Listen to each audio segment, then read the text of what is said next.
पन्नास ओळखी पळ करून सोडणारे ज्येष्ठ स्वातंत्र्य सैनिक माणिकराव पवार पाटील संचालक क्रांती साखर कारखाना कुंडल यांच्या जयंतीनिमित्त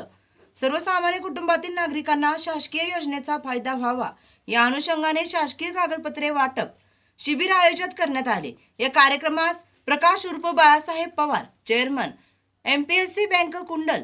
तलाठी SS रेड्डी, ज्येष्ठ कार्यकर्ते VI पाटील, सर्जेराव पवार, उत्तमराव पवार, पंजाबराव पवार, बाजीराव पवार, उपसरपंच हिम्मत पवार, बापूसाहेब पवार, संजय पवार, शिक्षक संघाचे राज्य उपाध्यक्ष हंबीरराव पवार, विक्रम पाटील, नितीन आवटे, हर्षल पवार, अविनाश जाधव, जिल्हा उपाध्यक्ष मनसे अतुल तातुगडे, पलूस तालुका मनसे सचिव अभिजित पवार, अशोक निकम, भगवान पवार, अमोल पवार, शिवाजी पवार, विपुल निकम, रवींद्र जाधव, राजेश साळुंके आदी मान्यवरांच्या उपस्थितीत जातीचे दाखले प्रस्ताव, उत्पन्न दाखले, डोमाशील, ID card, pan card, Ayushman Bharat अशा एक ना एक विविध उपक्रमाचा 400 लोकांनी लाभ घेतला। या कार्यक्रमाचे आयोजन युवक नेते विशाल पवार पाटील व मित्र परिवाराने घेतला। या उपक्रमामुळे कुंडल परिसरातून पवार कुटुंबाचे कौतुक होत आहे।